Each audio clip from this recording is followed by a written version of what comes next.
Hello, I'm Eric Brookhouse, Director of Athletic Media Relations here at Saginaw Valley State University, here to give you a SVSU women's tennis preview with our head coach, Jenn Bohem. And Coach, thanks for joining us today. Yes, of course. Got the season rolling. Kids are back in school. Could you just give us an overall assessment of how your practice has been going so far?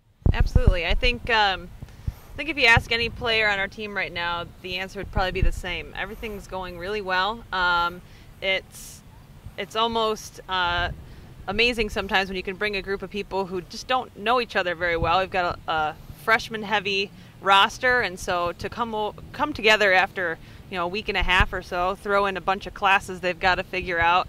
I'm really impressed with how they've handled it so far, and just kind of the bond that they already have together. You mentioned how this year's team is going to be pretty freshman-heavy.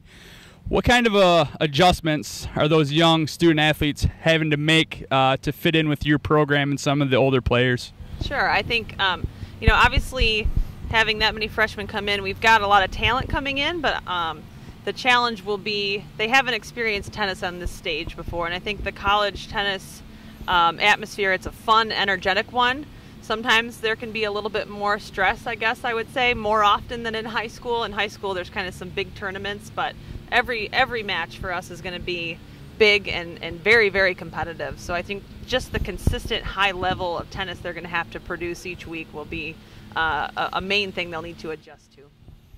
Who are you looking at on your team to provide leadership both on and on the court for your team this fall and spring? Yeah, so we've got, obviously, with 5 out of 8 being freshmen, we had some meetings late last year to discuss this very thing, just knowing that we wanted to be prepared and how to help keep these freshmen on track and feeling comfortable. So really all 3 of our upperclassmen, I'll include Isabella as a sophomore as an upperclassman, I guess, at this point. But we have Megan Woody and Erin Dowd and Isabella Ismailova, and they're all really excited to have this group. I think it's kind of a fresh, new start they're feeling, kind of a new team, and so they're all doing really well. They're helping them get adjusted in classes too. So they've stepped up and taken that role for sure.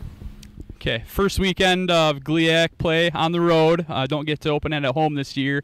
You play at Tiffin and at Finley. Can you just, I know it's a little early, week away, but could you give us a little bit of insight heading into those matches? Sure. So Finley is a team last year. We came out on top in that match, but obviously with a totally new team for us, they'll have some new players. It's going to be something we'll have to come ready for. It was a close match last year too, so I think it's a good first match for us in that it will be competitive, but they finished about the same place in the conference as us last year. Tiffin made a huge jump last year in the standings. They finished around 3, I think, and so they're definitely going to be a team to look out for. But we're looking forward to some improved depth in our lineup and just some, like I said, new energy to kind of see how we stack up against them. Okay. Well, I appreciate it, Coach, and good luck this next week of practice and heading into the first week of GLIAC competition. Thank you. Thanks.